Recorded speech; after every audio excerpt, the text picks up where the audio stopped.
Hi, and welcome to Harajuku Data Lake. This is Morris, and I'm here today again with Sergio. And today we're going to be talking about management, and we're actually recording on a different day because, Sergio, I guess you were sick last weekend. Yeah, I got a cold and I rest in my bed all weekend. So are you feeling better now? Yeah, a bit better. Yeah, but it's difficult. So I will need a couple more days to be completely recovered. Okay, well, I have to say, yesterday at work you looked kind of tired, but today you were full of energy, so I think you're definitely on the recovery path. That's true. That's true. I feel quite more better. And when you are in the bed and you haven't done nothing at all, when you come back, you feel like full of energy because you have all this like, oh, I waste a couple of days, 3 days just in the bed, and I want to do everything I didn't do before. So yeah, I feel energetic, but I am still like 90%. So So we're recording, instead of our usual Sunday, we're recording on a Wednesday night after work, so start with Otsukare-sama desu. Okay, so we wanted to talk today about management, and this is a very broad topic. So we're going to start with definitions, then we're going to talk about links from management philosophies to specific tools that are used to implement those philosophies. We're going to talk a little bit about our own experiences, and then wrap up there. So just to get started, so Sergio, how do you define management? Okay.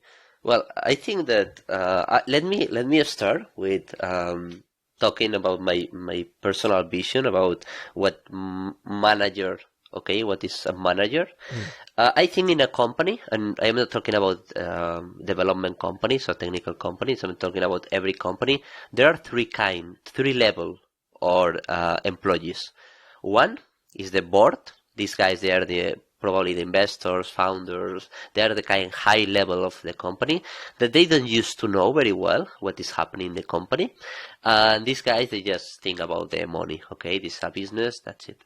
Mm. Then the second level is the managers. Okay, for me, these people, they are the responsible of the actions of the company, how everything is Mm. going on, and what is their direction, where they need the resources. They have these kind of direct connections to the board, but they're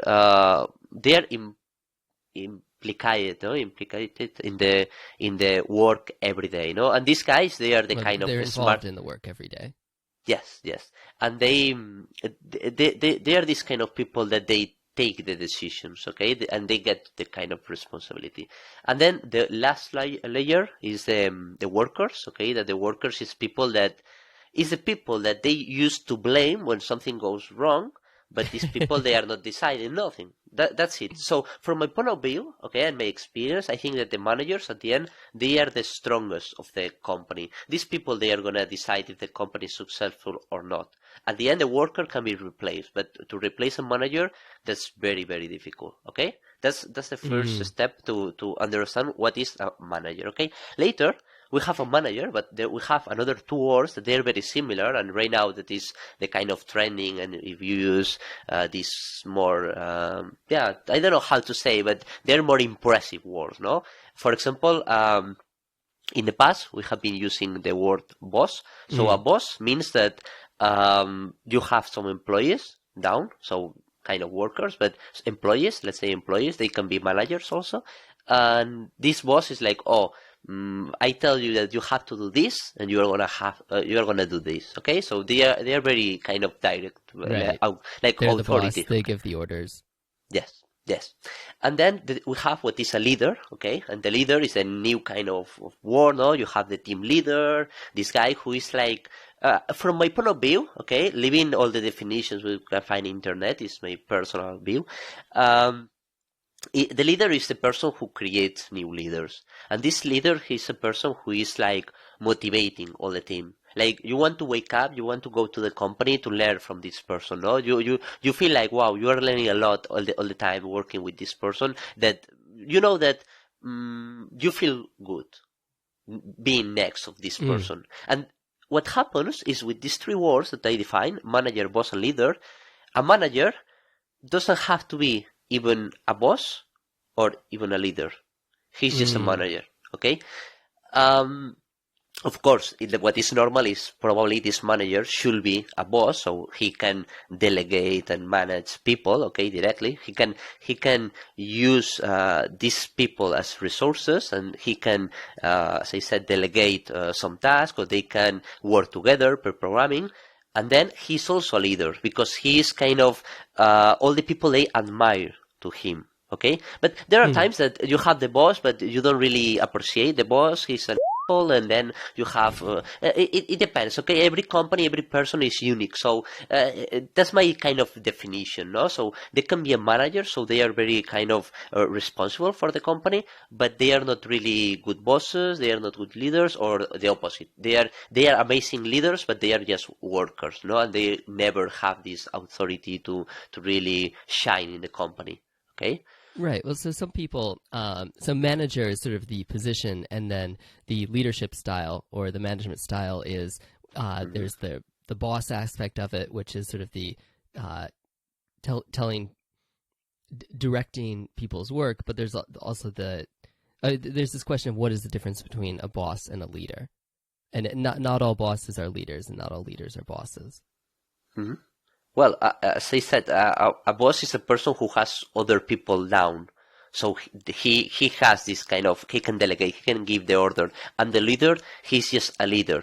I mean, he's, how can I say, by himself, he's showing this kind of like, oh, I'm going to do this project because I want, oh, in my free time, I'm going to do this and that, and I'm going to try the next technology, and I'm going to fall and stand up again. No, this kind of I'm gonna resolve the problem. No, I'm not gonna be blocked. I'm gonna try to bypass the problem and continue working in another thing. No, instead of just get blocked and can you help me? No, he's gonna solve the problems. No, he's a resolution. No, this kind of behavior. No, I think that when you and at the end, not every leader must be good leader for a person. No? We're all different. So maybe you are thinking, oh, this person, he's just trying to be, I don't know, nicer with the boss. So he's more, he's spending more time than he used to be. And something that you can feel like awkward against him. No, so yeah, I think that maybe for not all the people is going to be a good leader. No,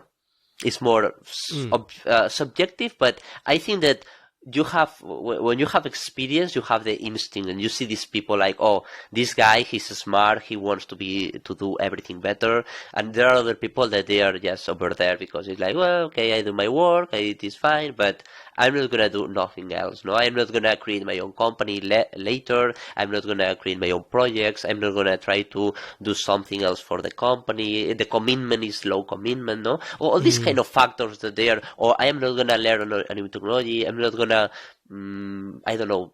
There are different factors. Maybe I'm just my kind of score. No, for them, maybe it's different for another person. No, but for me, that's what means a leader, no? And I think that's something that you see very clear. Like, okay, this person, he likes it or he doesn't like, or well, maybe he's a leader and you don't really know that he's a leader, and you didn't give the opportunity to be a kind of leader manager, no? Because at the end, you can be a leader, but you can be the leader not in your professional life, but in your personal life, no? You can do so many things. So it's very complex, no? As we start saying about this topic. Okay, so before we dive too deep in there, let's keep going. Yeah, sure.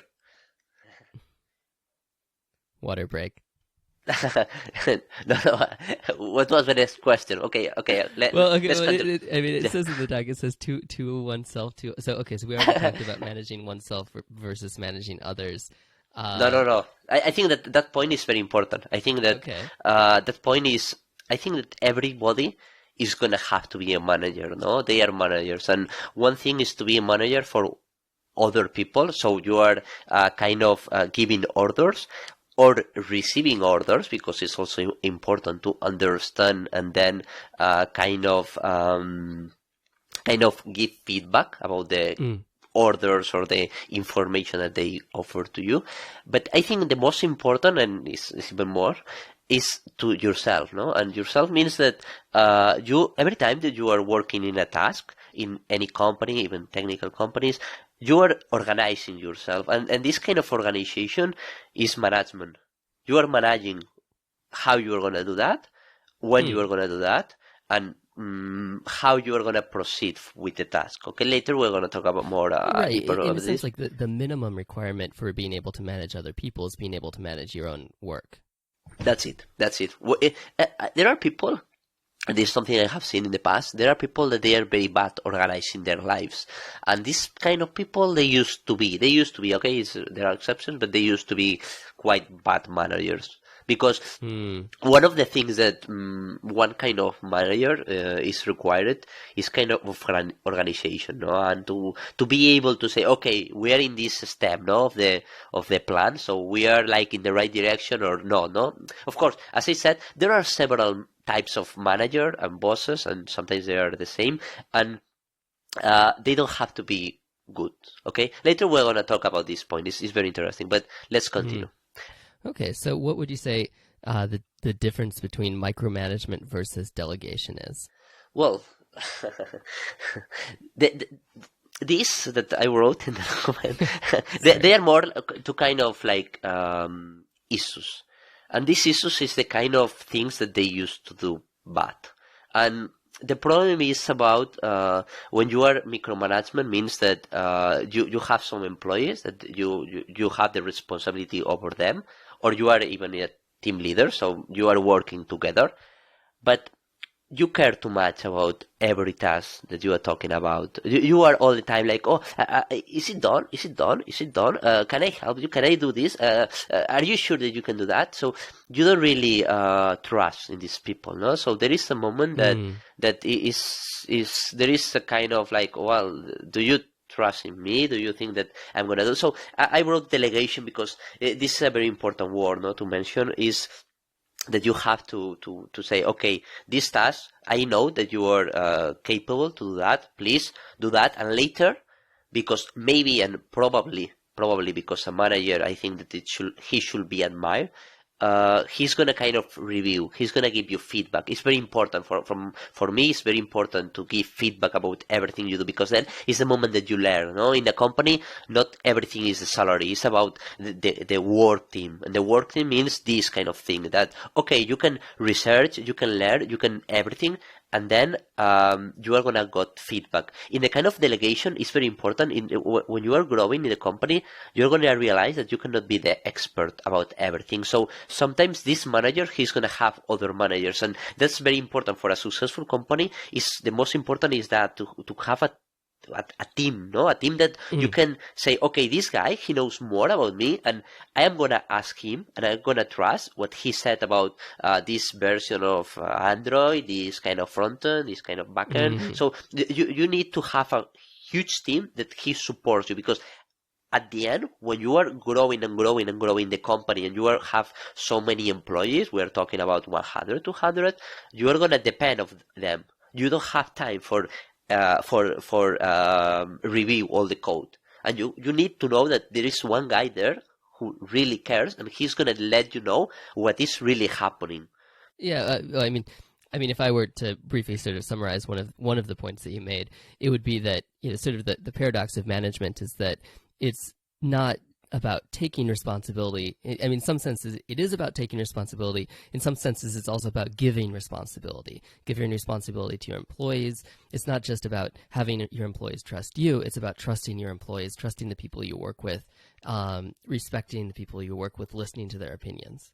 That's it. It's very important. As I said, as manager, you have to be a leader, and a leader means to give opportunities and make them grow. Every time that they are in the company, they don't have to feel like they are just making some work. They are growing as a person, as is inside the company. No, you must really know what they want, and you must to give that to them, and because if not, they're gonna be bored, no? And if we talk more, especially in the tech world, the people they have so many opportunities, no? So I think it's very important that you really provide this kind of environment, this kind of family, this kind of like feeling like we are learning together, and if I have good results, you are gonna be kind of promoted, no? So we are together. It's not something that, oh, he's gonna raise more salary, you are gonna be lower, and you're gonna be over there just fixing bugs all the time, no? So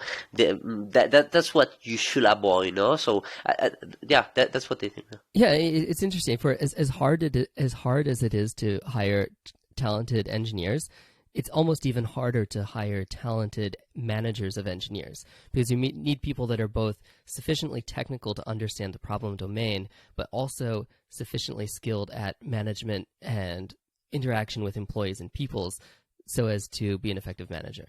Yeah, and let me add another word that here comes quite important, because this is what you tend to, and is business level, because there is a moment that you must understand the company, and the company at the end, what you need is business and numbers, and one of the next point I wanted to talk about is about who is a good manager, okay? Yes. And from my point of view, there are two things, two words that define that, and I wrote just block and unblock, and I'm gonna explain what it means.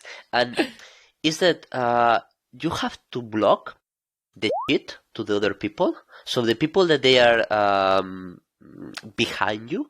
You have to block all the kind of this business, this communications problems, politics that they come from other departments, and you have to unblock your team to be able to predict somehow what they need, and to be there and prepare for them. So they are not wasting time because you are over there. If you know that they are gonna finish their task, because you should prepare only one task, so you focus in one task. If you have several tasks, you know that the brain doesn't work very well, and we are not designed to be multitasking, so it's better if you prepare one task, then they work one sprint, for example, like 2 weeks, for example, they divide, whatever, and then when they are gonna finish, you have already another project prepared. You meeting with them and you prepare everything, the permissions, other people who is responsible. So you make their life easier, and they're gonna appreciate, they're gonna admire, they're gonna be like with you, like, oh, you made my life easier, I'm gonna do your life easier too. So I'm gonna finish this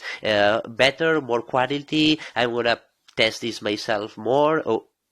All of that, this stuff. So what they mean is, one, block the people that they come higher. So don't give this kind of raw information and process all this bullshit that to the kind of employee, the person who is behind you, and then to the person who is behind you, make everything easier.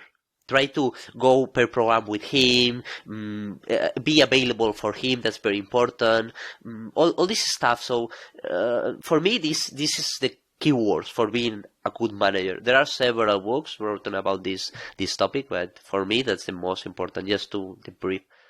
Okay, so block and unblock are like the yin and yang of management, where you block the bad things, and by blocking the distractions, you unblock your employees. That's it. So I think the last part here is about who is a bad manager. And I think that here becomes the problem. And the problem is, how do you know who is a good or a bad manager? If you're a bad manager, do you know that you're a bad manager? I don't think so, because everything is very relative. I mean, relative. I think that the problem is that you have to measure what you are doing and what is your velocity. In the agile, it's called velocity. And the problem is that even you can measure, it's like impossible, because it's something so human. You have to be, this is more, it's not about technology, it's about people.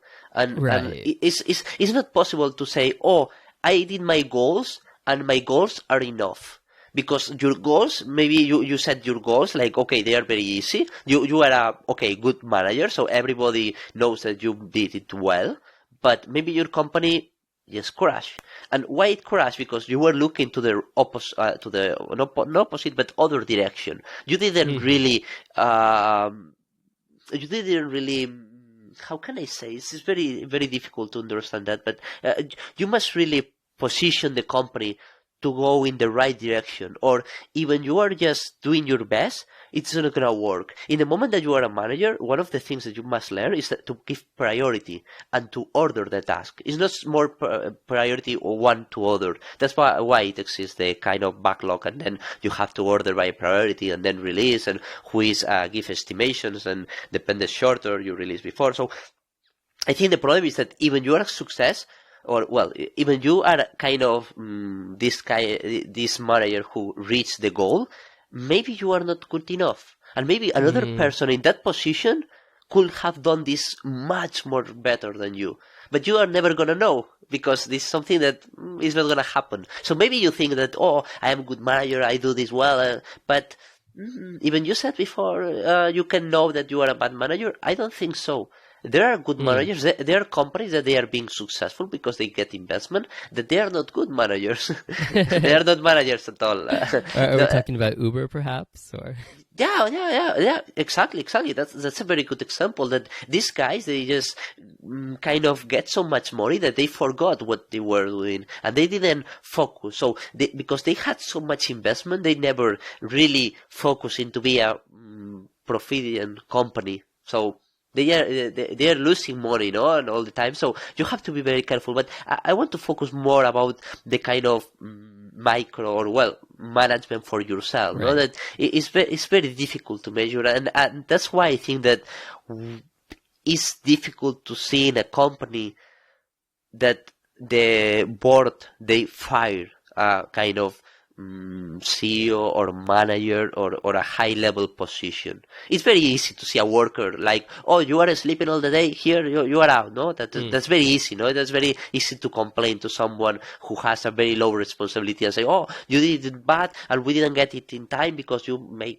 no. But that's easy. But if you want to do it hardcore, you must go in the challenge, no? And the challenge is solved by the kind of manager, no? Even just to organize the people to solve the problem, so he doesn't do any code or nothing. Okay, but how do you organize and keep everybody happy, no? Because as I said before, the people is gonna leave. If they are not happy, there are so many opportunities. So the market is huge right now. So this happens. Okay, so I think it's very difficult, no, to measure and say, okay, you are good, you are bad, and how good, how bad, no? And right now, I think that we are getting more and more tools, no, for know how good and or at least maybe the velocity, the speed, this is the goals. The goals they are realistic, and maybe you need someone with a lot of experience, no, to be able to give this kind of relation between, oh, this is good, this is bad, no? Because if you don't have a fixed point that you can get something relative, you're not going to be able to measure like what is your improvement, no? For in 3 months, in 1 year, no? In the moment that you have been in several companies, you can compare them and say, oh, I have seen much more better people, no, here doing this job.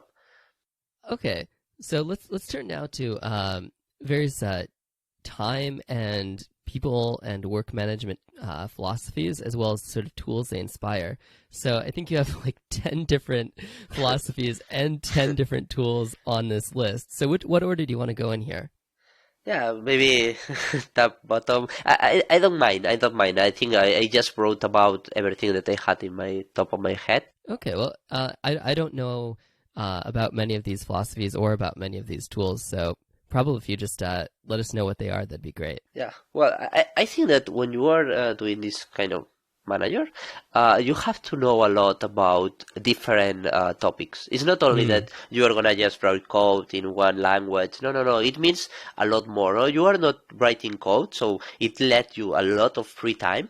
But this time you have to invest in other things. And these things, they are even from the kind of, there are competitors to how to manage these people. What I wrote in these 10 points that we're going to talk right now is just different. I mentioned philosophies, but some of them, they are not philosophies. They are just simple things. So just understand them as you want, okay? That says just if you like any of them, that's good. If not, that's okay. So okay. The first of one is about time, and is how you manage your time.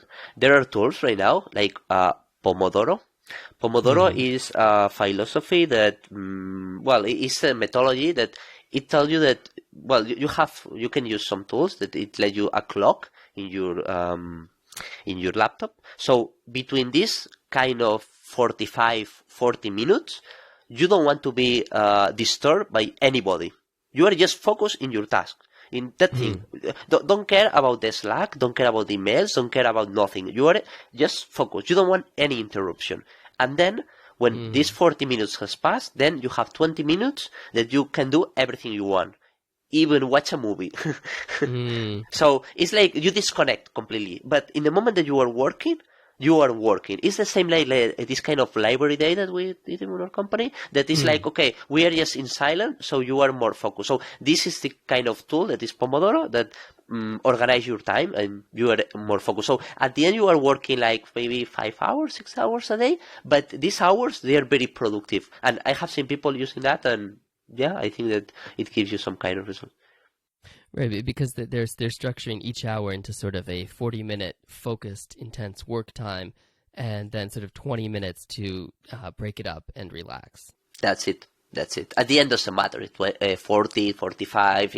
It's the idea that we must focus in something and we don't want interruptions. We are all time with notification of Slack. It's very annoying when you are thinking about a problem and you got one distraction like, hey, but whatever, no? And you are, oh, shit, I forgot all the limits, requirements that I got in my head, no? So that's the idea.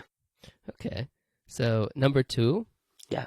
Number 2 is about the kind of stand-ups that you do in a company. A stand-up is like every day you organize by project or by team and you talk like 5 minutes and you have to resolve 3 questions, okay?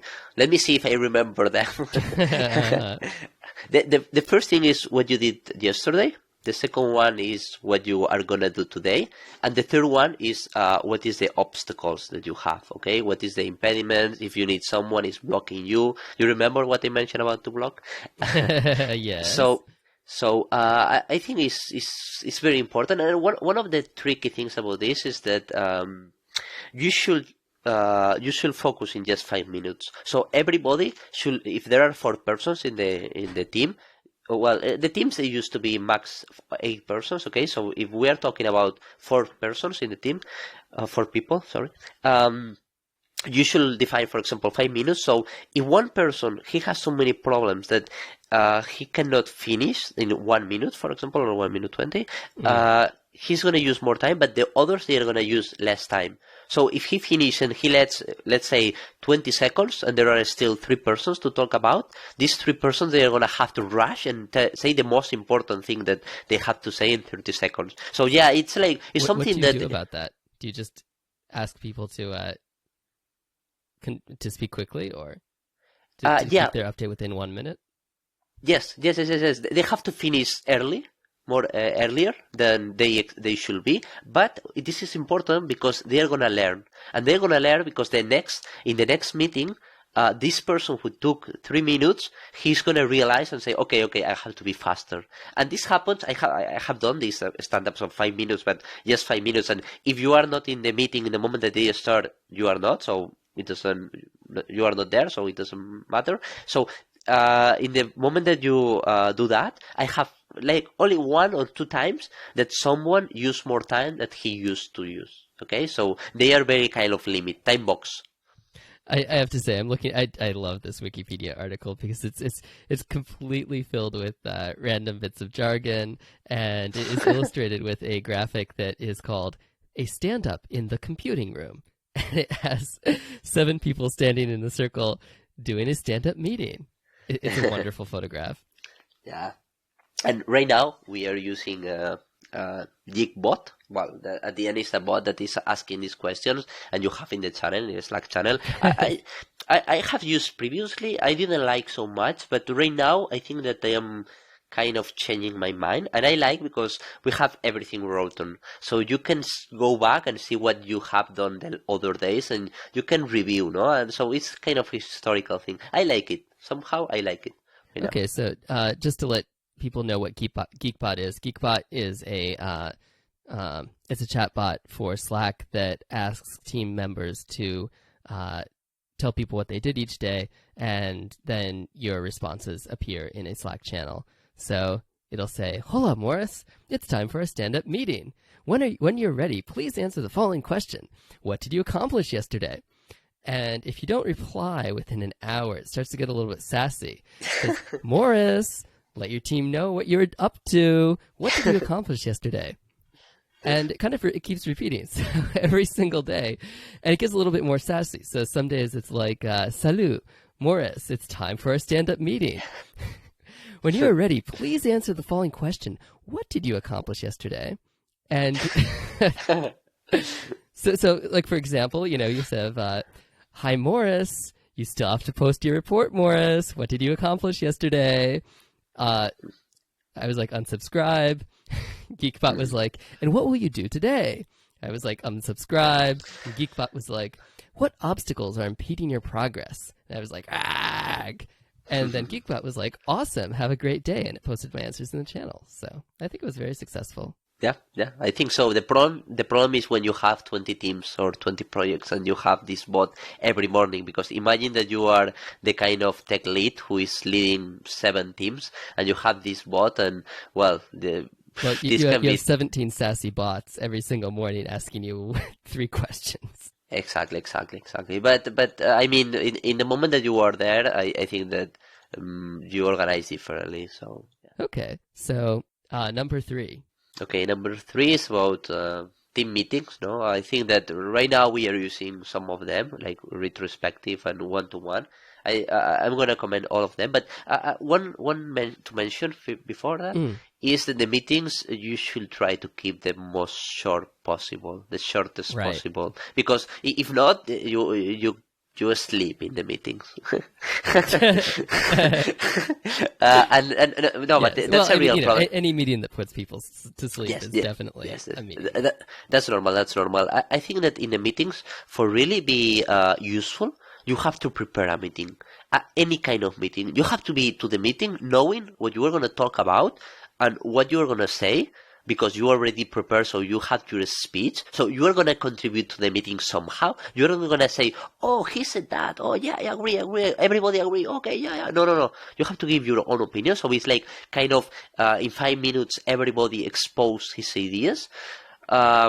One sort of thing I've had when I've run different groups in the past, well, when I was running the LGBT group at Microsoft Japan, we would have regular weekly meetings. And the way we would structure those is every meeting would have meeting minutes. And the meeting minutes would just have the attendees, the agenda, the actual notes from the meeting, and then action items with people assigned. And it was very effective because you had these minutes, you knew when the meeting started, you knew what you were going to talk about, and you also knew when the meeting was over. So even if it was blocked for like an hour of time, if the meeting was over in 20 minutes, the meeting was over in 20 minutes, and you knew what decisions were made and who had to do what and what the deadlines were. Exactly, and you improve. Every time that this happens and you are not in time, you are going to improve for the next time. And there are people that they are shy, but they are very smart, talented. So you want to listen to these people, and I think it's very good that one kind of minute for everybody at least, no? So yeah, I think so. Okay, so we had the retrospective that is about, okay, you have kind of good things, bad things. I used to go only for the negative things, but they are also for the positive things. That's true. We have tendency, everybody is different. So yeah, I'm more a bit like, okay, what we can learn about. And then the one-to-one, I think is something very, very useful at the end. I think it's very kind of, the kind of manager, he really spent time with you, and that's very cool. I think that's very kind of cool thing. Yeah, the Japanese companies that I've worked for haven't had one-to-ones, but the American companies I've worked for have all had regular sort of like weekly one-to-one with your direct manager, and sometimes even skip level 1-1s with your skip level manager.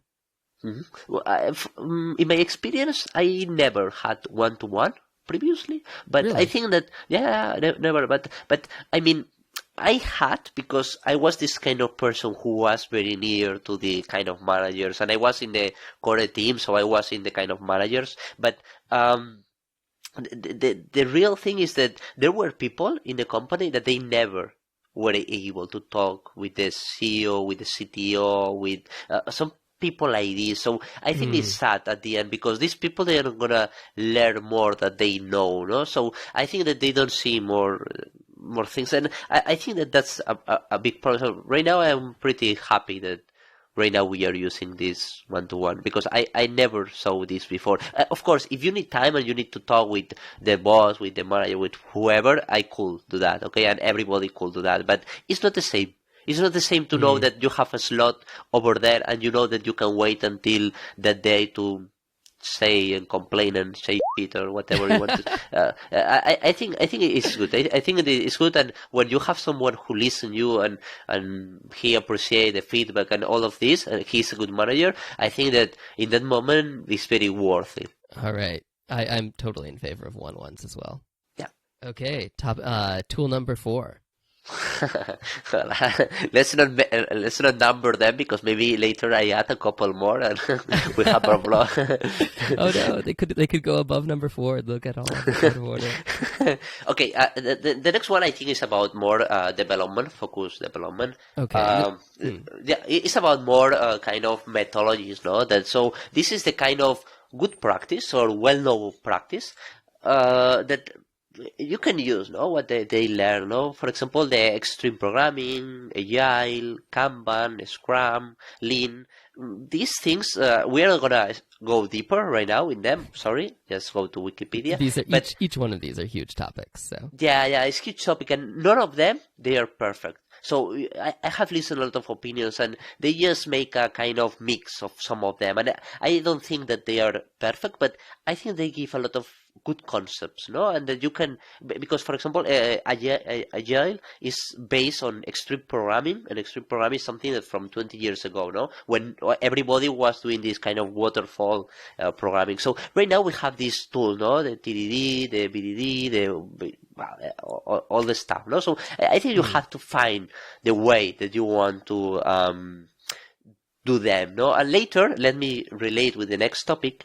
It's about the kind of project, no? To manage the project, no? We have right now tools like Jira, the Pulse, Asana, Red Bull. That this fits very well, no? How you deploy, how you organize. At the end, what is most important is who do what and when he's going to release that. Okay, this is the concept. Who is the responsible person for the task, no? How long it's going to take, no? Can you give me an estimation? So with that key, with those three questions, you can do all of this kind of project development, no? And well, right, I think that like who, what, when. Yeah, that's it. And here in this point, no, with all of that is huge topic, and we could talk hours about this and what you have used and when you can, and maybe we have used something and it didn't work for us because we did it wrong, and then we complain about the methodology, but it's not about the methodology, it's about yourself that you haven't done this perfectly or as it was. For example, today I know one guy, he's called Morris, that he was complaining about I knew you were going to bring this up. Okay, I don't know. I just had a complaint about object-oriented architecture, and you schooled me on the fact that it wasn't object-oriented architecture so much that I was complaining about, but one specific object-oriented language and project. I know. How, for example, how you implement object-oriented and a lot. What happened to you in this case, and it's a very good topic, is about legacy code. How do you work with legacy code? No, you have to deploy Scout, you have to refactor, but it's quite complicated, and we are working with a huge platform, so it's very. I understand you, but it was kind of a joke. Okay. Well, yeah, it was kind of a joke. Okay. But I think the point there, though, is that, you do have all these methodologies like Agile and Kanban and Scrum and Lean and TDD and whatever. And if you try and implement them, if you implement them poorly, or if you don't truly understand what they're doing, or if you just implement the physical stand-up meeting but don't understand what you're supposed to be doing with it, you may think that you're doing Kanban or Scrum or Agile, but you're not actually doing these. And yeah. Mm-hmm. Yeah, and it's important to mention that it's very important to have all the company, all the team to be in the same page. Because if you have some people that they're doing something, and other guys they're doing another thing, and they are having their own kind of priorities, you start having so many things, and there is a chaos. And later, if you want to really go deeper and understand what is happening there, it's going to be very complex. So when you start one of these, you have to be kind of evangelist, and you have to make them to follow this kind of, let's use that, okay, let's use it. Because we have the experience that we have said several times in our company, like, oh, let's start with this tool, and later some people use the tool, but not everybody. And it's important to be there with the people and per program to really be an evangelist and tell them what is good for, and if they use it like this, they are gonna be more efficient, more productive, these kind of things. So I think that's very important. That's very important. It's not only that you know that you know how to do that. It's that you spread. You are this kind of leader who is like, oh, if you use this, you are gonna finish earlier and less bugs, and later you are not gonna have problems. We have been developing code for so long. We have so many things already proved. And right now, when we are like, oh, but I don't know how to manage the project, and no, that's just excuse of not having enough experience. But then what you have to do is you have to ask to someone who has experience. Don't say, oh, I'm gonna learn this by the way, no? In just every day I'm gonna learn a little bit. No, it's like, oh, you are wasting a lot of time, okay? And I'm not saying about other companies. It's like it happens in so many places. It's terrible, okay? You really need to so kind of try and error in so many ways. Yeah.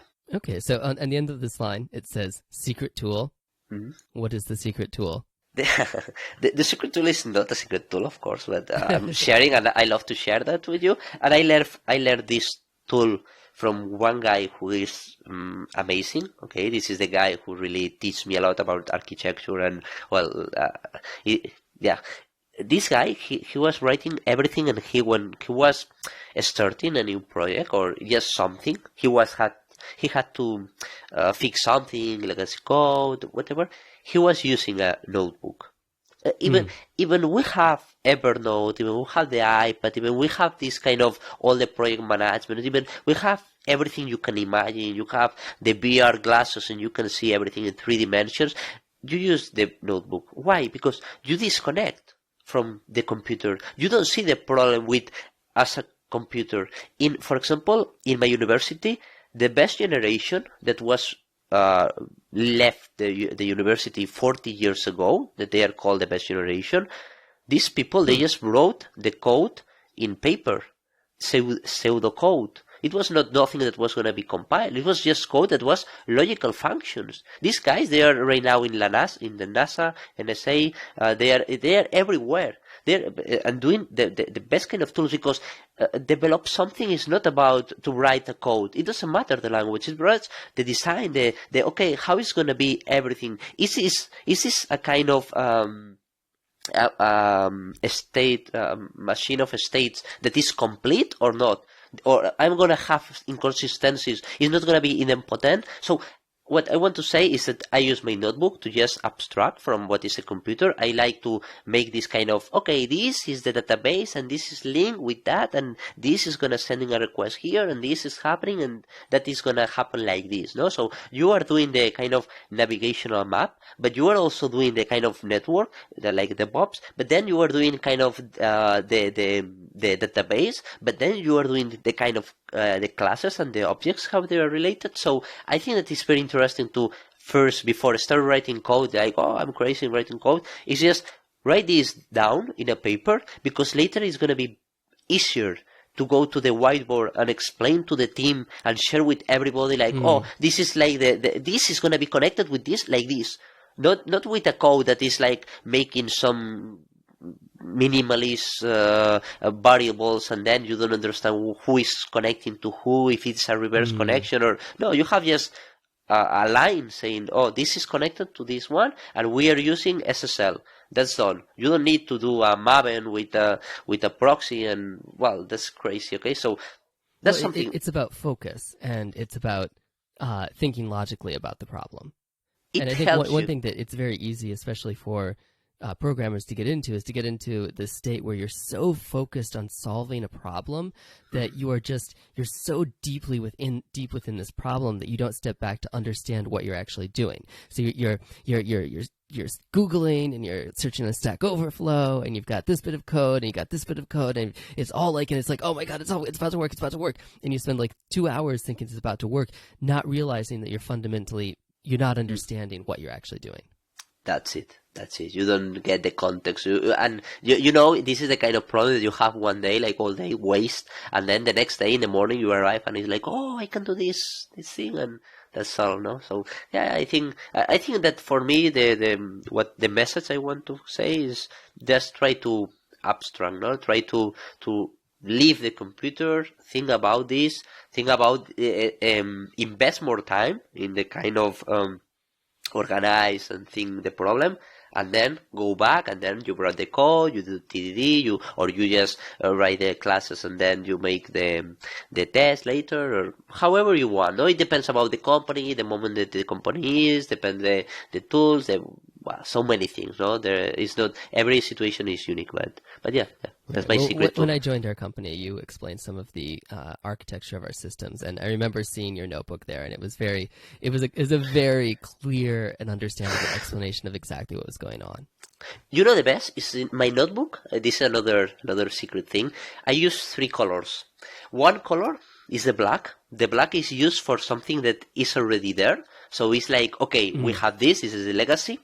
The blue is the color that I use for the new things. So it's like, okay, we have this and we want that. So this is going to be the best thing. So this is a transition.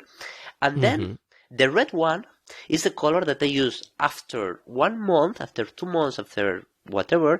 When I finish the notebook and I start a new one, I go back and then everything that is not right in the notebook, I just cross. You annotate it in red. Yes.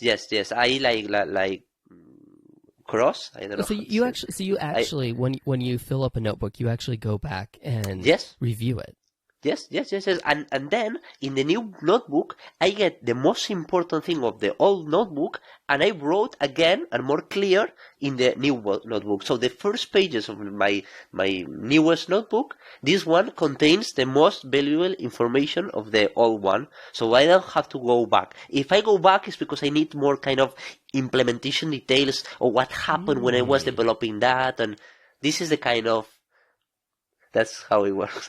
Okay, well, while we're here, can I just ask you it's kind of a weird question, but when do you actually do that notebook review? Is it like on a Saturday afternoon or something, or? Normally I do. Normally I go to work in the national holidays. Okay, when it's a national holiday, so it's holiday. So I go there and instead of just being like kind of focusing on a problem that I can be there, I focus more in the notebook. I do some kind of review, some kind of, I am going to do something about research, documentation, something like that, no? It's more, nobody's in the office, so I am more relaxed. So I get the notebook, I start again designing everything. And yeah, this is one of my personal days for doing this kind of notebook. Wow. Thank you. Yeah, and I learned this from one guy who was, amazing. Believe me, and he's still like one of the best persons in Spain from the kind of object-oriented. But yeah. So yeah, this guy, he was with a notebook, but so small, with a tiny letters that you cannot read what he was writing, and he was writing everything. In every meeting with the client, with someone, he was writing. He took a lot of time. He was reading a lot of documentation, but nobody ever complained about him because everything he released, like for production, for everything, the quality was so high, was so kind of perfect. Everything that, and I was working next to him, no, so I was like all the time like absorbing like all the knowledge that like, you do that, you do that, or stress test, how do you Gmeter, for example, to be able to know how many requests. Well, all this stuff I learned from people. So this is just work, and to be able to be next to someone who really knows. And in that moment for me was that it was not the salary, nothing at all. It was to be every morning and be there with that person and follow him in this case. Wow. Yeah. All right. That was great. Okay. Okay, back on track. Our next. Okay, we talked about Okay. project management. I don't think we talked about project management actually. Well, Tools like Jira, Depulse, Asana, Red Booth. yeah. We mentioned already that thing. Okay, let's go to the next one. That is about because I don't care about the tools. At the end, the tools Right, they are, right. as we said, You can use whatever. Yes. So about the roadmap, okay, it's important. The roadmap. I think it's important the kind of estimations. Okay, when you start a project, you want to estimate because you want to learn about yourself. Okay. Also, okay, when you deliver the project, but you want also to be able to know how fast you do something. It depends a lot. For example, when you come to or you work with legacy code, you are gonna be very slow.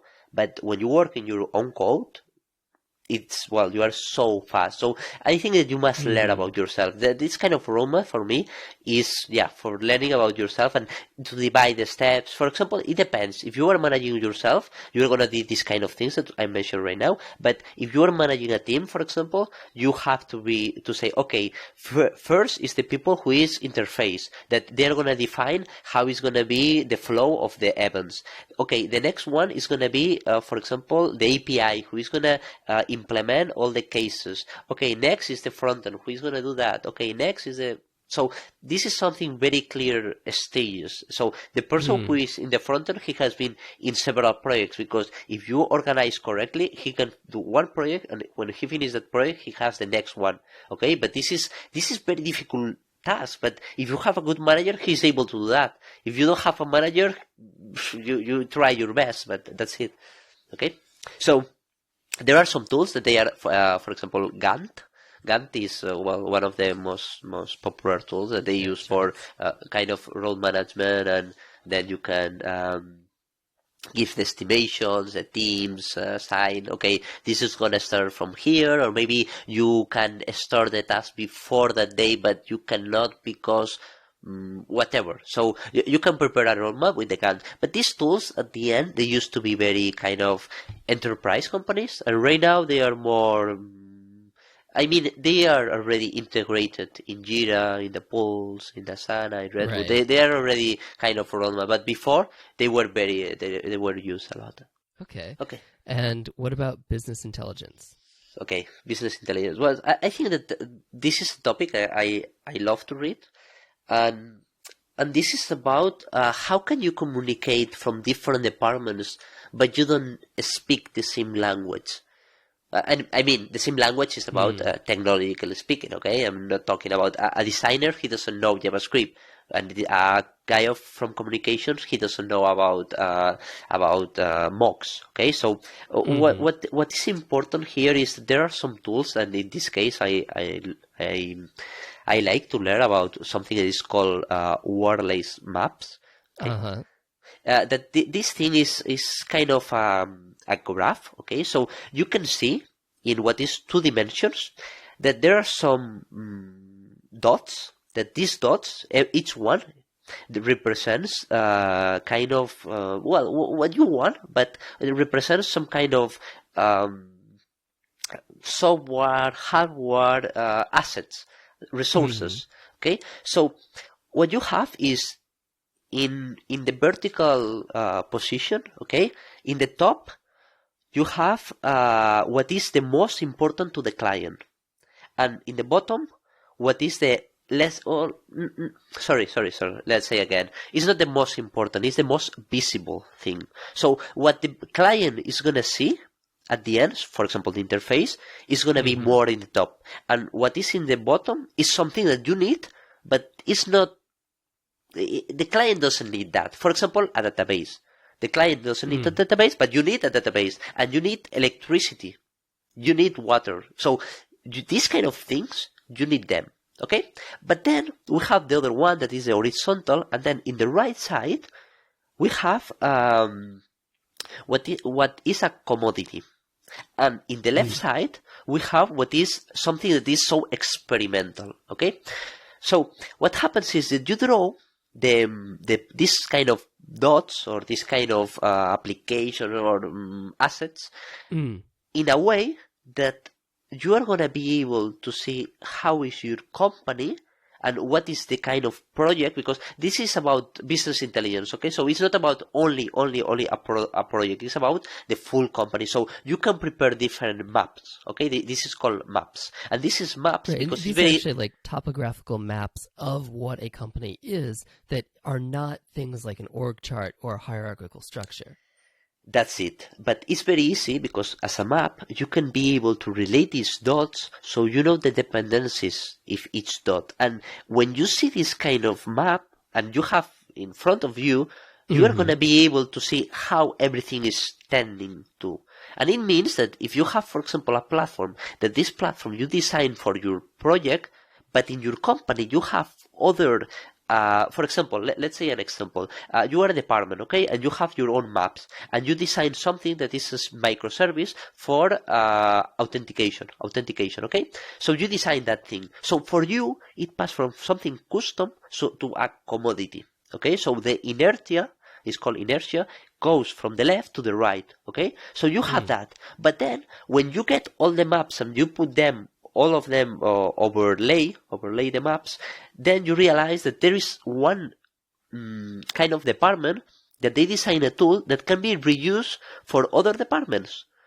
So you are going to be able to move all of them that they are in the left side to the right side. So you are going to reuse the things. And in the moment that you are developing new projects, you are going to be able to reuse also what you have already done before. So that's very interesting because then there are other elements like the profiles. There are 3 different profiles. I'm not going to explain this because I'm sure that you can read and you're going to understand better than right now I'm explaining. But there are 3 different roles that this is depends of the person and the profile. So what means is there are some people that they want to innovate. They want to do a prototype. They want to release something right now, even it has bugs. There are other people that they're just kind of making it a reality, production level. And there are other people that they are gonna kind of make like a town. They're using the commodity for selling and reselling. So this kind of 3 levels that we have is different stages of the company. So when you are growing, this business map lets you to compare from one state to another one, and you can see the speed that you are moving, and you are going to see the weak points. And then in these maps, you can add the competitors, and you can add where they are, where you are. You can see with a map, and everybody in the company can understand the map. You don't need to know the language. You just need some dots like joined from them, as you said, topological map. Like, okay, what is happening and how is the same like you know this book, the Art of War? No. Maybe I'm saying it wrong, the title, but well, it's a very very very popular book about war and how it's fighting, and well, oh yeah, I think you mean like yeah, I'm sure you know this is very old. This is a Chinese book of. So this guy, okay, who wrote the book, he's explaining to you about how you have to commander your exercit and your troops to go to the battlefield and go there, and because you know the terrain, you know the climate, you know if it's gonna rain, if you know the enemy is coming from there, you can work with that, because at the end it's like, okay, they're gonna release this campaign, I know that I'm gonna be able to do that, so then I'm gonna be able to take advantage from that. So this is the idea of these maps. Okay.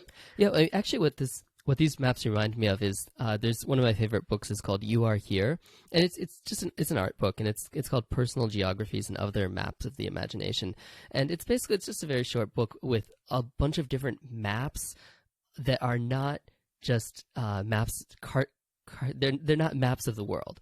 They're maps of people's experiences, maps of ideas, maps of people's ideas of their immediate surroundings. It's a fascinating book, and I highly recommend it. I want to read the book, so I'll bring a copy for you. Please. Okay. Next one. Okay, next one is I just wrote one of them, but this is about to more kind of training, to share the knowledge. And as I said before, I like a lot this kind of to share with image. No, is image is better than just write something, and I prefer to make it simple. No, because later when you understand the big picture is the moment that you go deeper. But you don't really. You have to see everything like black box. No, you don't have to go deeper into a service that you don't need to understand. So you have to focus. And in this one it is the case. I am mentioned a platform that is called cloudcraft.co. This one, it's a platform that lets you to draw network graphs about AWS. So you can do very beautiful charts of your network, of your cloud architecture. Yeah, and with that you can represent this for other departments, or you have a project and you have to show that it's work like that, or you have, for example, a slide or presentation because maybe you are doing a presentation inside the company to explain what about this, for example, Docker, or what is this microservice, and I think it's very useful. No, these tools, they're very useful for like kind of manager to be able to sympathize and to make everybody understand what you mean, no? So you talk the same language, no? You don't really make something more complex and because I know more than you, then you are nothing and you just continue like the trash you are, no? So you have to be more like, okay, you don't understand, okay, I'm gonna make this simple for you, I'm gonna tell you everything you need. So I like a lot this kind of image because because at the end we are not working for computers, we're working for other humans, so we have to understand these concepts about we have to be friendly, no, with the other people, and not everybody is is as good as you, no. So for example, if I come with this kind of image of a AWS network, I'm sure that the people that are coming the first day to the company, they are gonna understand it much better than the people that they just have a kind of draw, or the people that they don't have nothing at all. Okay, so this is different levels that for a company it's gonna cost a lot of money to make this person to understand faster or slower what he must start to work on. Yeah, actually, one of my previous companies, it was so funny because I joined and I feel like I actually spent the entire first year trying to kind of understand how the company worked and where my team was located within the company and who we reported to, and then like the reporting lines would change and the teams we interacted with would change, and it was just very, very confusing. And having sort of a map of something, whether it's a map of how an organization is actually structured or a map of how cloud architecture is actually structured, is incredibly, incredibly helpful. Yeah. Okay. So sounds like I've got some homework to make a map. Okay. Next point, I think, is something I learned in this company, and I think it's very useful if you do this right. I mean, as I said, you can do this bad and it doesn't work, but I think if you do this right properly, you can achieve that everybody's going to grow a lot. And they say OKR. Okay, if you want, you can explain this one, Boris. You know about that. I can't explain OKRs. I don't feel like explaining OKRs. Well, but I think it's very important, and I think it's a tool that this tool for me is something that gives you kind of opportunity to do something for the company that they appreciate, but it's also your own project and your responsibility. So there are this kind of middle role that you are there in the company, but you feel that they don't really appreciate you. So you have the OKRs or the hackathons, for example, that is the last one, that is things that you can show to others that you really understand what is going over there, and you can move in the right direction, and you can impress everybody. And when you are impressing everybody and you fulfilled your goals, in that moment is that the people that they are higher than you, the other managers, they have to understand you, and they make you a leader because they are good. So you are going to become a leader, and they want you to have more responsibility because they know that you are a good investment. Okay, so to do a little bit about OKRs, also known as objective and key results, it's sort of, I mean, you can look up what it is on Wikipedia or whatever, but my experience of it is that it's a way of deciding not what sort of individuals do on a day-to-day basis, but of describing what entire teams, what the role of teams are within a company and how a team's results are measured. Yeah. From my point of view, what I will say to explain that concept is the company has some goals, okay? And then the kind of first layer of managers, they're gonna, to achieve these goals, they're gonna do some kind of measures or kind of how can I say, task, okay? So they assign some task to them for reach these goals.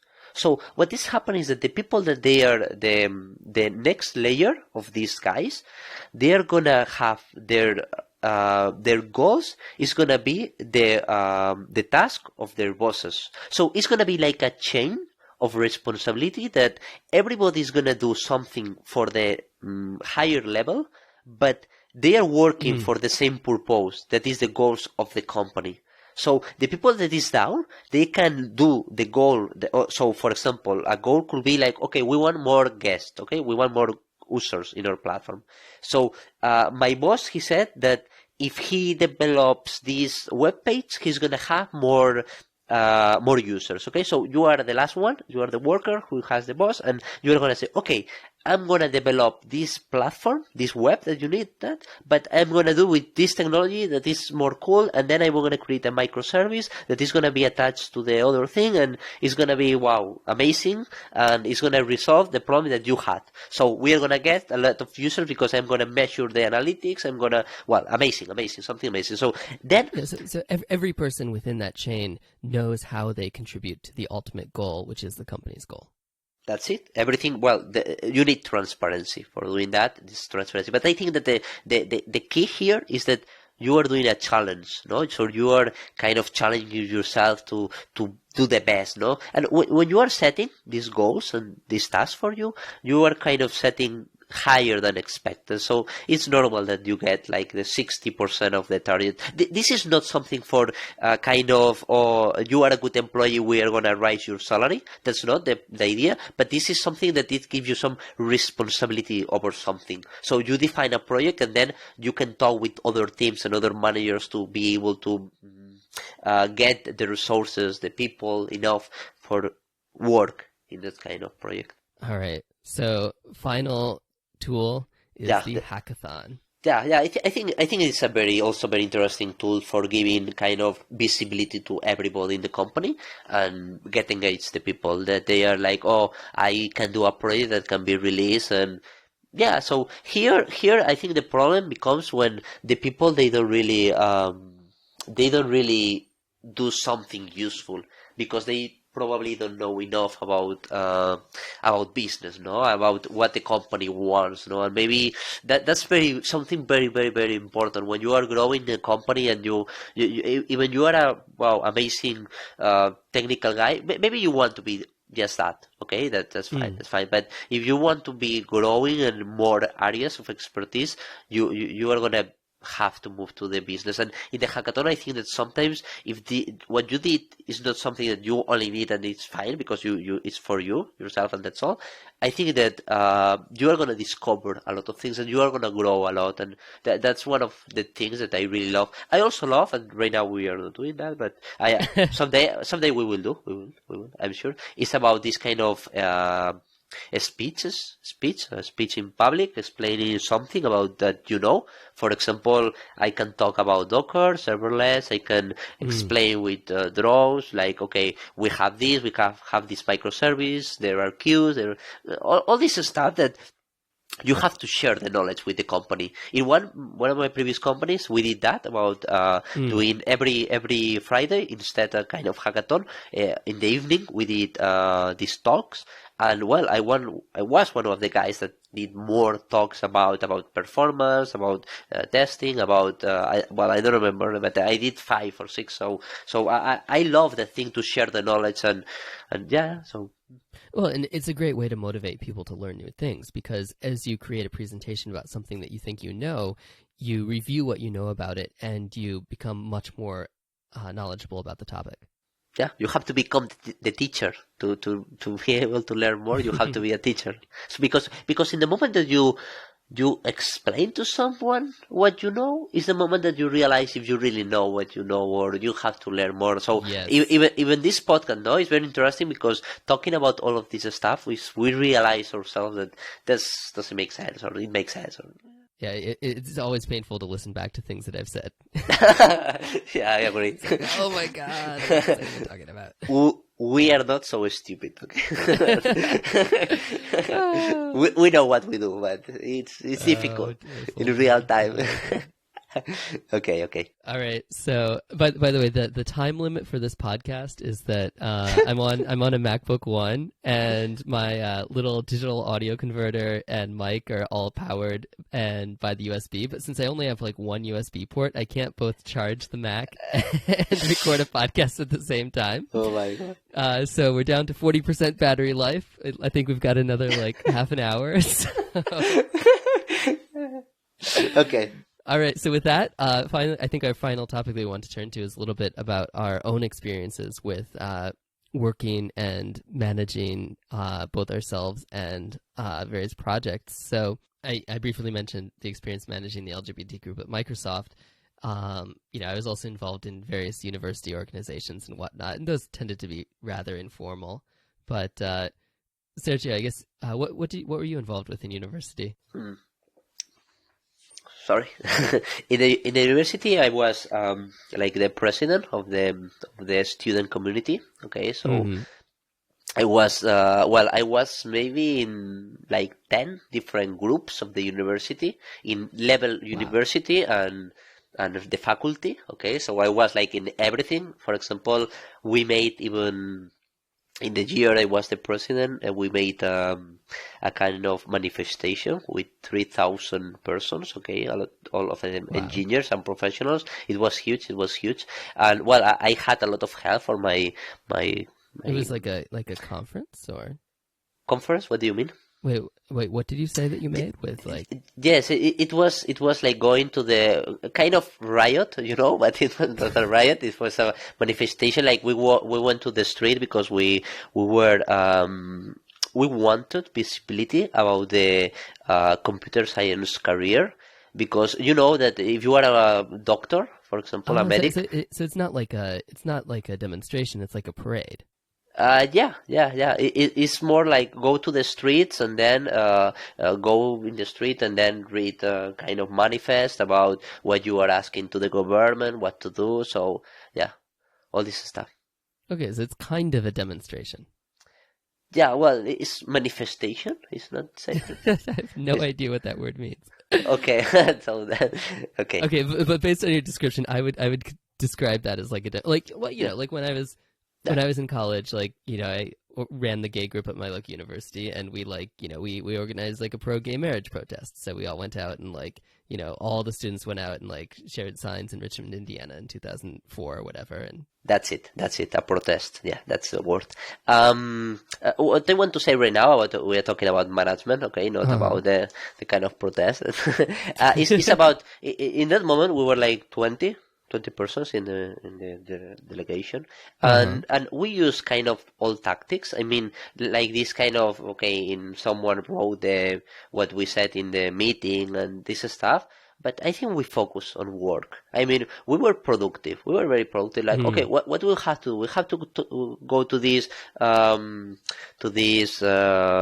meeting with these guys about this department, or we have to deal with this exam about the teacher, or we have to go to these guys that they change something because they are going to approve the new kind of course signatures stuff for the next year, and go how they are changing. In Spain, they have changed so many times the university, so we were in all of this stuff. So yeah, it was very, very, very interesting, but a lot of times you have to wake up a Sunday at 8 a.m. So it was painful, but yeah, it was very funny. But we learned a lot, okay? You see how it works, the kind of more enterprise, government things. You are there, you are listening a lot of people, you are near people, and they really are very smart and know how it works. But as I said, in the delegation, where I was with the other students, we were using kind of old tactics. We were very like innovation. We're talking about more than 10 years ago. So yeah, in that moment, okay, we had this kind of web page and all this that, but it was another kind of management. Okay, it was more about, okay, let's do this. Okay, all of us just working in the same direction. Okay. Was that like how was decision making done there? Was it like consensus or? Yes. Mainly consensus. Yeah, about what do you think that is the best. Sometimes I think I will have to remember every case, but I will say that sometimes if we haven't agreed with something, maybe we didn't do that. For example, in this protest I mentioned before, in Spain, all the universities, all the other delegations of students, they decided something that we didn't want to represent. So in the moment that we read this manifest, and we made it public, everything, we didn't add this kind of lines, this kind of we are here because of that. No, we just focus in the real in what was important for the students, not about the kind of political professional thing that there were other people that they were more worried about this stuff. Okay, and it was not so we are students and we are more neutral. No, it was more kind of political thing. So we avoided that side more. So yeah, I think that it was by consent. I think that everything was by consent. Yeah.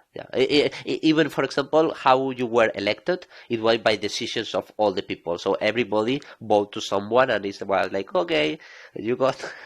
So, but you know, I think it's very important when you are in these kind of projects. The people that they spend more time, they are the people that they later grow more, no, in the organization, because you are there, you are sending emails, you are investing so many hours, and there are other people that they just appear sometimes, and that's fair, no? That the people that they are more time and they are more contributing more, they have later more responsibility, no? And everybody agreed. It was not something. At the end, we did a very kind of family. It was something very positive. I really have very good friendship with all these people. So, yeah. Wow. No, I was just asking about well, never mind about consent. I actually grew up in like a Quaker religious background where like all decisions within like the Quaker meeting within the church had to be made by consensus.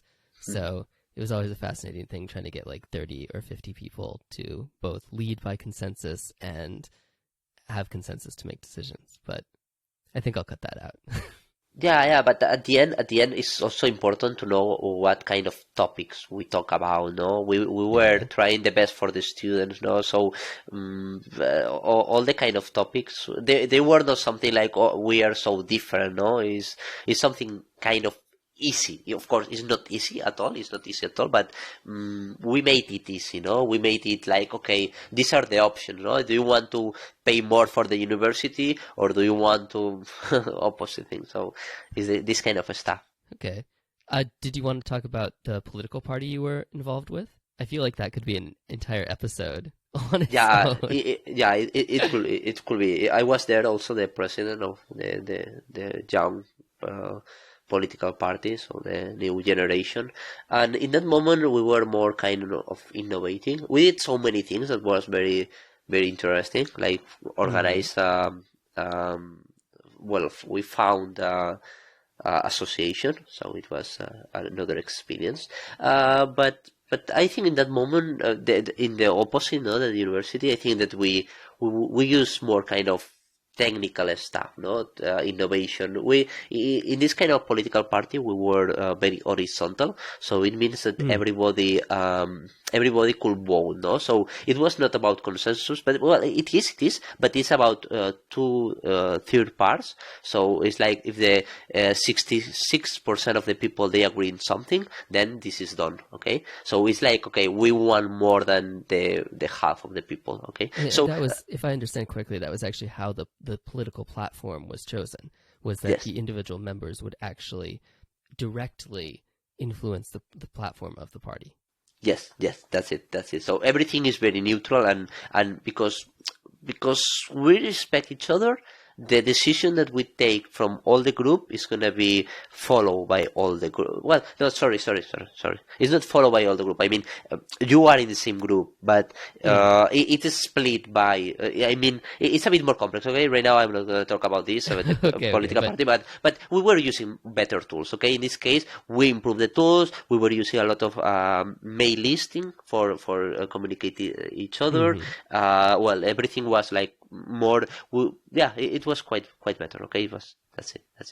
I think we've talked about it. Like, I think we should save some of these topics actually for another show. Like, sure. We have your experience leadership at companies that you've worked for, second company that you worked for, third company that you've worked for, and the political. I think that's like 3 or 4 separate shows. So yes, let's do this very brief and brief. What I want to mention, and I think that's the important thing about what we are talking now at management, is that every place you are, the management is different.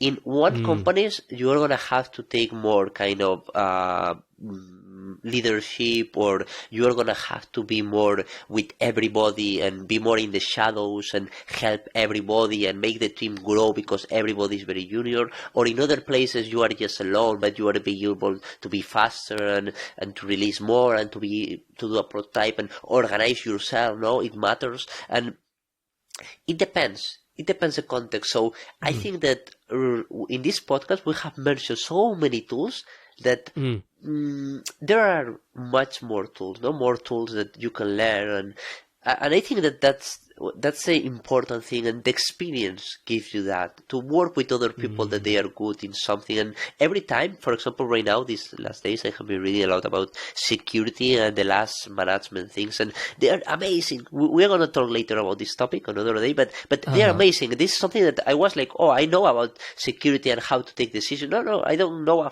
about it. It's terrible. Really? It's like, yeah, I mean, there are people right now that they are in another level because they focus in that topic. They are just a security engineer in a company that they are working with big data, with theoretical analysis, and they are defining the new kind of behaviors. No, so they are developing some infrastructures that they are changing in the time. So when you are reading that and you are reading slides and speakers that they are these kind of methodologies, even you say, "Wow, that's bull."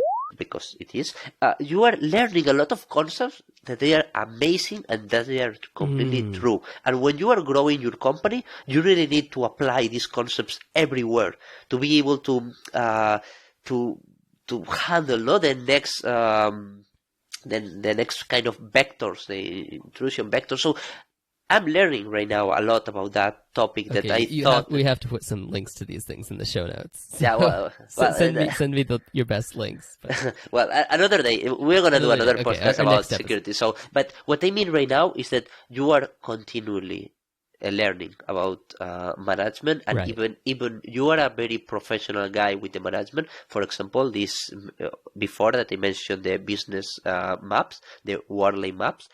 These are from a guy that he has been CEO of companies for 20 years, and he realized and he said, like, oh, I have in the past 10 years ago when he was the CEO of the company, he didn't know what he was doing there. He was like, I'm lost. I don't know what happened, because he didn't have nothing to measure what was the improvement of his work. No, so what I mean is that we're gonna be all time evolving, every time more kind of specialists, every time.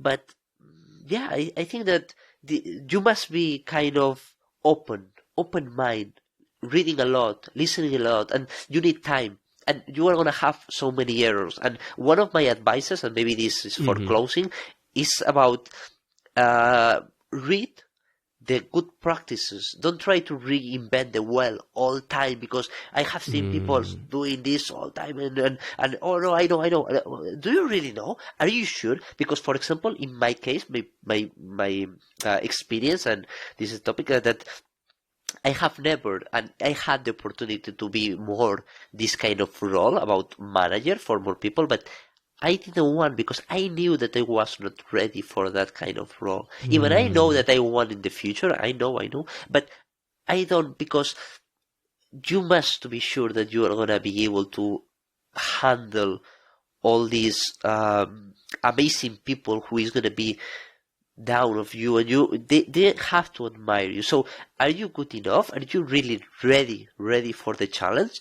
A lot of people, they are not, and that's why they sucks and they don't know that they are bad managers, because they are not ready. But why? Who matters? Well, you are the founder. It doesn't matter. So nobody can kick you out, no, except the board, no. And you are telling to the board that you are doing this amazing. So I mean, this is a very complex topic that you are going to be all your life working and learning about this. Another thing that is completely unrelated, but is indirectly related, is I did my thesis of the university about social engineering, and this means rapport, this means manipulation, this means to be with the people, no? And this is very interesting tools that you use when you want to be with someone, to do this kind of team, no? You have to make a team, and this team, family, this, well, it's humans. It's not machines. Forget the zeros and ones. It's about